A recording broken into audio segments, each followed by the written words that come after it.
بسم اللہ الرحمن الرحیم الحمدللہ رب العالمین والصلاة والسلام علی سید الانبیاء والمرسلین وعلی آلہ واصحابہ اجمعین۔ آج ہم انشاءاللہ ہر قسم کی نماز کے دوران رفع یدین کرنے پر گفتگو کریں گے۔ پیام حق کے سامعین و ناظرین، ابتدائی اسلام میں بے شمار ایسے کام تھے جو رفتہ رفتہ بتدریج تبدیل ہوتے گئے۔ پھر نبی پاک علیہ السلام کا ہر آخری عمل امت نے دیکھ کر اس کو اپنانا شروع کر دیا، جن میں چند اعمال یہ ہیں۔ بخاری شریف کی حدیث 689 میں امام بیٹھ کر جب جماعت کراتا تھا تو مقتدی بھی بیٹھ کے نماز پڑھتے تھے۔ پھر بعد میں حکم ملا کہ امام بیٹھ کر جماعت کرائے تو مقتدی کھڑے نماز پڑھیں۔ صحابہ کرام رضی اللہ تعالی عنہم نے اصول بتا دیا کہ جو فعل تاجدار ختم نبوت علیہ السلام کا آخری ہو اس کو لینا چاہیے، اور پھر جو اس سے آخر ہو اسے اپنانا چاہیے، مطلب سب سے آخر والا۔ نمبر 2، مسند احمد کی حدیث 1984 میں حضرت ابو ہریرہ رضی اللہ تعالی عنہ کہتے ہیں کہ نبی پاک علیہ السلام نے نماز کے دوران سلام کا جواب دینا منع فرمایا جو پہلے دیا جاتا تھا، ولا تسلیم۔ نمبر 3، مسلم شریف کی حدیث 1196 میں رکوع کے وقت ہاتھ گھٹنوں پر نہیں رکھے جاتے تھے بلکہ دونوں ہتھیلیاں ملا کر گھٹنوں کے درمیان پریس کی جاتی تھیں۔ اس کو تطبیق کہتے ہیں۔ کننا نفعل ھذا، صحابہ کرام رضی اللہ تعالی عنہ فرماتے ہیں کہ ہم ایسا کرتے تھے۔ ثم امرنا بالرکب، پھر ہمیں گھٹنوں پہ ہاتھ رکھنے کا حکم ملا۔ نمبر 4، بخاری شریف کی حدیث 1200 بتاتی ہے کہ پہلے دوران نماز بات چیت کی جاتی تھی، فَأُمِرْنَا بِالسُّكُوتِ، پھر خاموش رہنے کا حکم ملا۔ نمبر 5، بخاری شریف کی حدیث 350 میں حضرت امی عائشہ صدیقہ رضی اللہ تعالی عنہ فرماتی ہیں کہ سفر حضر کی نماز 2 رکعت تھی، جو بعد میں حضر کی ظہر عصر عشاء 4 رکعت اور مغرب کی 3 رکعت ہو گئی۔ سفر کی اپنی جگہ رہی سوائے مغرب کی 3 رکعت کے۔ نمبر 6، ترمذی شریف کی حدیث 283 میں قلنا لابن عباس فی الاقعاء علی القدمین، ہم نے حضرت عبداللہ ابن عباس رضی اللہ تعالی عنہ سے جلسہ کے دوران یعنی پہلے سجدے کے بعد دونوں پاؤں کھڑے کر کے ایڑیوں پر بیٹھنے کے بارے پوچھا تو حضرت ابن عباس رضی اللہ تعالی عنہ نے فرمایا، ہی سنت نبیکم صلی اللہ علیہ وآلہ وسلم، یہ تمہارے نبی پاک علیہ السلام کی سنت ہے۔ آج اکثر علماء اکرام اس عمل کو ناپسند کرتے ہیں۔ انہی اعمال میں سے رفع یدین بھی ایک ایسا عمل ہے جو بتدریج منع ہو گیا۔ یاد رکھیے گا، رفع یدین فرض یا واجب تو بالکل بھی نہیں ہے۔ اگر سنت متواترہ کہا جائے تو قرآن و حدیث سے سنت متواترہ کی تعریف نہیں مل سکے گی، باقی سنت غیر مؤکدہ یا مستحب کہا جا سکتا ہے۔ تقریباً 21 معتبر کتب احادیث میں رفع یدین کے کرنے کا ثبوت ملتا ہے، قنوت اور نماز عیدین کے علاوہ، اور تمام مسالک اس بات پہ متفق ہیں۔ اب بات ہوگی کہ رفع یدین جاری رہا یا منع ہو گیا، کیونکہ تاجدار ختم نبوت علیہ السلام نے رفع یدین کرنے کا حکم بالکل بھی نہیں دیا تھا بلکہ منع کا حکم دیا تھا۔ اس لیے کافی عرصہ تقریباً 60 ہجری تک رفع یدین ہوتا رہا کمی بیشی کے ساتھ۔ 60 سالوں میں بتدریج کم ہوتا گیا، آخر میں تکبیر تحریمہ والا ایک رفع یدین رہ گیا، کیونکہ حضرت عبداللہ ابن عمر رضی اللہ تعالی عنہ 73 ہجری میں فوت ہوئے۔ 73 ہجری تک نبی پاک علیہ السلام کی کسی ایک حدیث میں بھی مکمل یہ عمل نہیں ملتا کہ نبی پاک علیہ السلام نے تا حیات رفع یدین کیا ہو، مطلب بغیر اضطراب کے کوئی حدیث موجود نہیں ہے۔ ایک غلط فہمی کو دور کرتے ہوئے 2 احادیث مبارکہ آپ کے گوش گزار کرتا ہوں۔ بخاری شریف کی حدیث 516 میں نبی پاک علیہ السلام اپنی نواسی امامہ بنت زینب کو کانا یصلی، نماز میں کبھی کبھی اٹھا بھی لیتے تھے۔ بخاری شریف کی حدیث 1094 میں ہے کہ نبی پاک علیہ السلام کانا یصلی التطوع، نفلی نماز پڑھتے تھے، وہ راکب اونٹنی پر بیٹھ کر۔ ان دونوں احادیث نے واضح کر دیا کہ فعل مضارع سے پہلے کان آنے سے ہمیشہ کا معنی بھی لیا جاتا ہے، مگر کبھی کبھی کا معنی بھی ہوتا ہے، کیونکہ نبی پاک علیہ السلام ہمیشہ نماز میں نہ اپنی نواسی کو اٹھاتے تھے، نہ ہمیشہ نفلی نماز سواری پر ادا کرتے تھے۔ علامہ عراقی نے اپنی کتاب طرح التثریب فی شرح التقریب کی جلد 2 پیج 262 پر، اور حافظ ابن قطان نے اپنی کتاب بیان الوہم کی جلد 5 پیج 613 پر حضرت عبداللہ ابن عمر رضی اللہ تعالیٰ عنہ کے بارے لکھا ہے کہ ابن عمر رضی اللہ تعالیٰ عنہ کان یرفع فی کل خفض و رفع و رکوع و سجود و قیام و قعود و بین السجدتین، کہ ہر بلند اور پست میں، رکوع و سجود میں، قیام و قعود میں اور دونوں سجدوں کے درمیان رفع یدین کرتے تھے۔ کان یفعل ذالک، کہتے تھے کہ نبی پاک علیہ السلام بھی ایسا کرتے تھے۔ یہ 4 رکعت کی نماز میں تقریباً 28 مرتبہ رفع یدین بنتا ہے۔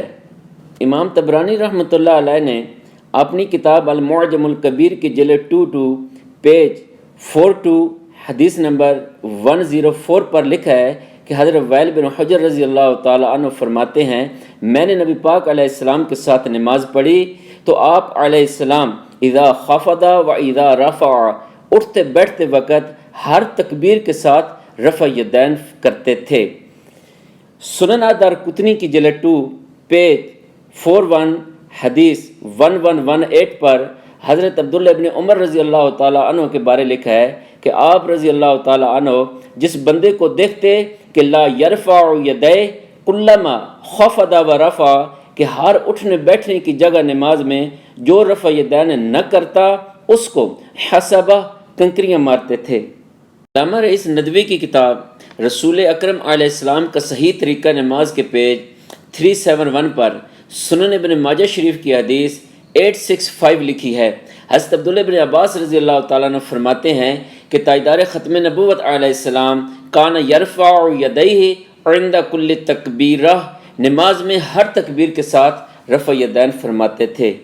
بخاری شریف کی حدیث 785 میں حضرت ابو ہریرہ رضی اللہ تعالیٰ عنہ کلما خفض و رفع، ہر جھکنے اور اٹھنے پر نماز میں تکبیرات کہتے تھے اور فرماتے تھے انی لاشبہکم صلاۃ برسول اللہ صلی اللہ علیہ وآلہ وسلم، کہ میں تم سب لوگوں سے نماز پڑھنے میں زیادہ نبی پاک علیہ السلام کی نماز سے مشابہت رکھنے والا ہوں۔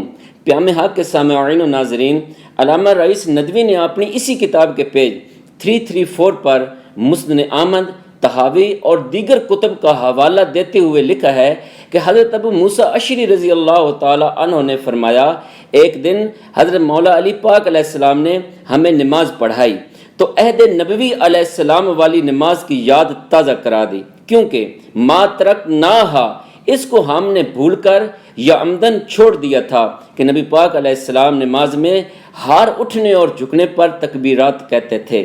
تو پتہ چلا خلافت مولا علی پاک علیہ السلام تک وہ انتقال تکبیرات نماز والی جن کا ذکر کثرت سے تھا احادیث میں، وہ بھی ترک ہو گئیں، اور ان کے ساتھ والا رفع یدین بھی ترک ہو گیا، جو حضرت ابن عمر رضی اللہ تعالی عنہ اور حضرت وائل بن حجر رضی اللہ تعالی عنہ کیا کرتے تھے دیگر صحابہ اکرام رضی اللہ تعالی عنہم کے ساتھ۔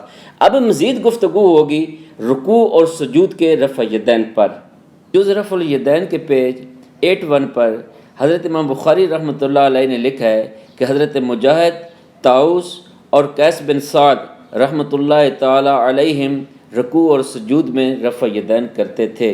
مسند ابی یعلا کی جلد 2 پیج 42 حدیث نمبر 1119 پر حضرت انس بن مالک رضی اللہ تعالی عنہ فرماتے ہیں کہ نبی پاک علیہ السلام تکبیر تحریمہ، رکوع اور سجود میں رفع یدین فرماتے تھے۔ علامہ رئیس ندوی نے اپنی کتاب کے پیج 362 پر لکھا ہے کہ نبی پاک علیہ السلام اور حضرت عبداللہ ابن عمر رضی اللہ تعالی عنہ سجود کا رفع یدین ترک کر دیتے تھے، کیونکہ نہ واجب تھا نہ سنت مؤکدہ، بلکہ مستحب یا غیر سنت مؤکدہ تھا، جس کا کبھی کبھار بلکہ بسا اوقات چھوڑ دینا جائز ہے۔ بخاری شریف کی حدیث نمبر 735 میں سالم بن عبداللہ اپنے باپ حضرت عبداللہ ابن عمر رضی اللہ تعالی عنہ سے روایت کرتے ہیں کہ نبی پاک علیہ السلام تکبیر تحریمہ وَإِذَا كَبَّرَ لِلرُّكُوعِ اور جب رکوع کے لیے تکبیر کہتے وَإِذَا رَفَعَ رَأْسَهُ مِنَ الرُّكُوعِ اور جب رکوع سے سر اٹھاتے تو رفع یدین کرتے تھے وَكَانَ يَفْعَلُ ذَلِكَ فِي السُّجُودِ اور سجود میں رفع یدین نہ کرتے تھے۔ حق کے سامعین و ناظرین، نماز میں انتقال تکبیرات کا ترک کرنا اور ان تکبیرات کا رفع یدین ترک کرنا، اب سجود کا رفع یدین ترک کرنا کس کا فیصلہ تھا؟ قرآن و حدیث میں کوئی ثبوت نہیں ملتا۔ نماز میں انتقال تکبیرات کو اور ان کے رفع یدین کو، مزید سجود کے رفع یدین کو سنت غیر مؤکدہ یا مستحب کہنا اللہ اور اس کے رسول علیہ السلام کا حکم نہیں ہے۔ بالکل کل 4 رکعت میں 26 مرتبہ رفع یدین تھا، جو 17 مرتبہ ترک ہو کر اب 9 مرتبہ رہ گیا ہے۔ اب انشاءاللہ ہم رکوع کے رفع یدین پہ بات کریں گے۔ مسند حمیدی کی جلد 1 پیج 515 حدیث 626 میں حضرت سالم رضی اللہ تعالیٰ عنہ اپنے والد حضرت عبداللہ بن عمر رضی اللہ تعالیٰ عنہ سے روایت کرتے ہیں کہ نبی پاک علیہ السلام رکوع میں جاتے، رکوع سے سر اٹھاتے اور دونوں سجدوں کے درمیان رفع یدین نہیں کرتے تھے۔ یاد رکھیے گا، امام حمیدی رحمۃ اللہ علیہ امام بخاری رحمۃ اللہ علیہ کے استاد ہیں۔ ان کے قلمی نسخہ میں اصل عبارت جو لکھی ہے اس کا ترجمہ آپ کے گوش گزار کیا ہے۔ موجودہ کتاب میں وہ اصل عربی عبارت نہیں ہے۔ موطا امام محمد پیج 93 اور 94 پر حضرت عبدالعزیز بن حکیم رحمۃ اللہ علیہ فرماتے ہیں کہ رأیت ابن عمر، میں نے حضرت ابن عمر رضی اللہ تعالیٰ عنہ کو دیکھا، جب نماز شروع کی تو کانوں تک ہاتھ اٹھائے، یرفع یدیہ حذاء اذنیہ ولم یرفعہما، پھر دوبارہ اس کے علاوہ رفع یدین نہ کیا۔ 15 معتبر کتب احادیث میں حضرت ابو حمید ساعدی رضی اللہ تعالیٰ عنہ کی روایت میں تکبیر تحریمہ، رکوع سے سر اٹھاتے اور تیسری رکعت کے وقت رفع یدین کرنے کا ثبوت ملتا ہے، جو 10 صحابہ کرام رضی اللہ تعالیٰ عنہم کی موجودگی میں بیان کیا گیا۔ مگر اسی بخاری شریف کی حدیث 828 مطلب 828 میں اسی 10 صحابہ کے مجمع میں ابو حمید ساعدی رضی اللہ تعالیٰ عنہ نے جو طریقہ نماز محمدی علیہ السلام بیان کیا ہے، اس میں تکبیر تحریمہ کے علاوہ کسی جگہ کے رفع یدین کا ذکر نہیں ہے۔ ترمذی شریف کی حدیث 257 جس کو امام ترمذی رحمۃ اللہ علیہ نے خود حسن درجہ دیا ہے اور بتایا ہے کہ صحابہ کرام رضی اللہ تعالی عنہم اور تابعین رحمۃ اللہ علیہم میں سے بہت سے اہل علم یہی کہتے ہیں، اور اہل کوفہ کا بھی یہی قول ہے کہ حضرت عبداللہ بن مسعود رضی اللہ تعالی عنہ نے فرمایا، میں تمہیں نبی پاک علیہ السلام کی نماز نہ پڑھ کے دکھاؤں؟ الا اصلی بکم صلاۃ رسول اللہ فصلی، تو آپ نے نماز پڑھائی، فلم یرفع یدیہ، تو آپ نے پوری نماز میں رفع یدین نہ کیا، الا فی اول مرہ، سوائے تکبیر تحریمہ کے۔ سنن الدارقطنی کی جلد 2 پیج 52 حدیث 1132 میں حضرت براء بن عازب رضی اللہ تعالی عنہ فرماتے ہیں کہ میں نے رأیت النبی صلی اللہ علیہ وآلہ وسلم کہ آقا علیہ السلام کو دیکھا، حین قام، جب وہ کھڑے ہوتے، الی الصلاۃ، نماز کے لیے، فکبر، پس تکبیر تحریمہ کہتے، فرفع یدیہ، پس اپنے ہاتھ اٹھاتے اپنے کانوں کے برابر، ثم لم یعد، پھر باقی نماز میں رفع یدین نہ کرتے۔ سنن الدارقطنی کی جلد 2 پیج 52 حدیث 1133 جو کہ صحیح حدیث ہے، اس میں لکھا ہے کہ ایک صحابی رسول علیہ السلام فرماتے ہیں کہ صلیت مع النبی، کہ میں نے نبی پاک علیہ السلام کے ساتھ نماز پڑھی، ومع ابی بکر، اور حضرت ابو بکر صدیق رضی اللہ تعالی عنہ کے ساتھ نماز پڑھی، ومع عمر، اور حضرت عمر فاروق رضی اللہ تعالی عنہ کے ساتھ نماز پڑھی، فلم یرفعوا ایدیہم، پس یہ سب اپنے ہاتھ نماز میں نہ اٹھاتے تھے سوائے تکبیر تحریمہ کے۔ شرح مسلم کی جلد 1 پیج 156 پر امام نووی رحمۃ اللہ علیہ نے ائمہ فقہا اور محدثین کا عمومی اصول بیان کرتے ہوئے فرماتے ہیں کہ وہ منسوخ و متروک باب و احادیث پہلے لاتے ہیں اور نسخ و ترک کا باب و احادیث بعد میں لاتے ہیں۔ ان 10 محدثین اکرام نے اسی اصول پہ عمل کرتے ہوئے اپنی اپنی کتب میں احادیث اور باب لکھے ہیں۔ موطا امام محمد، مصنف عبد الرزاق، مصنف ابن ابی شیبہ، ابو داؤد، ترمذی، نسائی، سنن الطحاوی، سنن الکبری للبیہقی وغیرہ۔ یہ وہ 5 بخاری مسلم کے راوی ہیں جن کے اوپر بھی جرح تعدیل کی گئی ہے۔ پیام حق کے سامعین و ناظرین، یہ وہ 26 صحابہ اور صحابیات کے نام ہیں رضی اللہ تعالی عنہم جو رکوع میں رفع یدین کے حامی تھے۔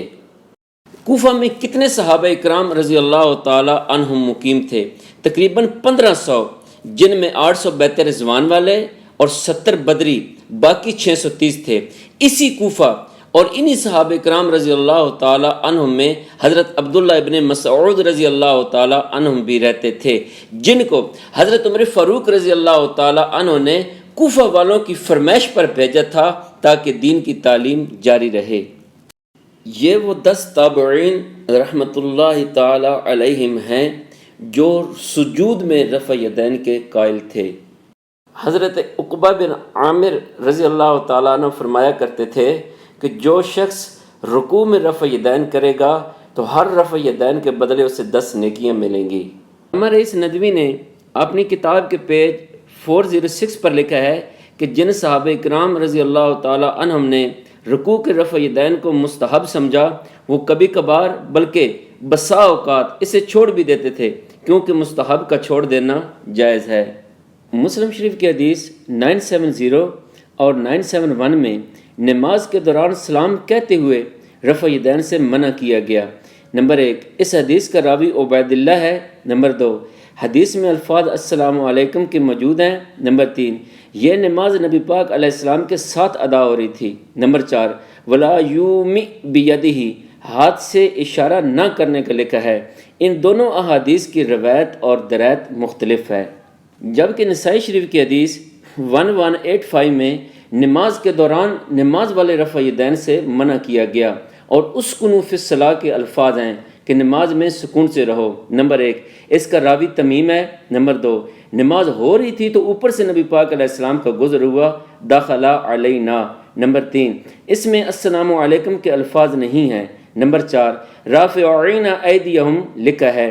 اس حدیث اور مسلم کی 968 حدیث کی روایت اور درایت مختلف ہیں، مطلب متن اور مضمون۔ پیام حق کے سامعین و ناظرین، آج کی گفتگو کا خلاصہ کلام یہ ہے کہ نماز میں تکبیر تحریمہ کے علاوہ جتنے بھی رفع یدین ہیں فرض یا واجب نہیں بلکہ مستحب تھے، جو بے شمار صحابہ کرام رضی اللہ تعالی عنہم چھوڑ گئے۔ جیسے انتقال تکبیرات ترک ہو گئیں پھر جاری ہوئیں، اسی طرح رفع یدین 4 رکعت میں 26 بار تھا۔ پہلے ابن عمر رضی اللہ تعالی عنہ کرتے تھے، پھر سجود کا ختم ہو گیا 17 بار، باقی 9 بار رکوع سے سر اٹھانے اور تیسری رکعت سے اٹھنے والا رہ گیا۔ پھر ابن عمر، ابن مسعود، نبی پاک علیہ السلام، ابو بکر صدیق، عمر فاروق رضی اللہ تعالی عنہم نے اسے بھی چھوڑ دیا۔ پھر نسائی کی حدیث 1185 کے تحت مکمل حکم نبی پاک علیہ السلام سے منع ہو گیا، صرف تکبیر تحریمہ والا باقی بچ گیا، جس پر 15 صدیوں سے اکثریت امت عمل پیرا ہے، مگر قلیل لوگ کرتے رہے ہیں۔ اس لیے آج جو رفع یدین کرتے ہیں ان کو چاہیے کہ نہ کرنے والوں کو برا بھلا نہ کہیں، اور جو نہیں کرتے وہ کرنے والوں کو حقارت سے نہ دیکھیں، تاکہ ملک و قوم کی سلامتی بحال رہے۔ آمین ثم آمین۔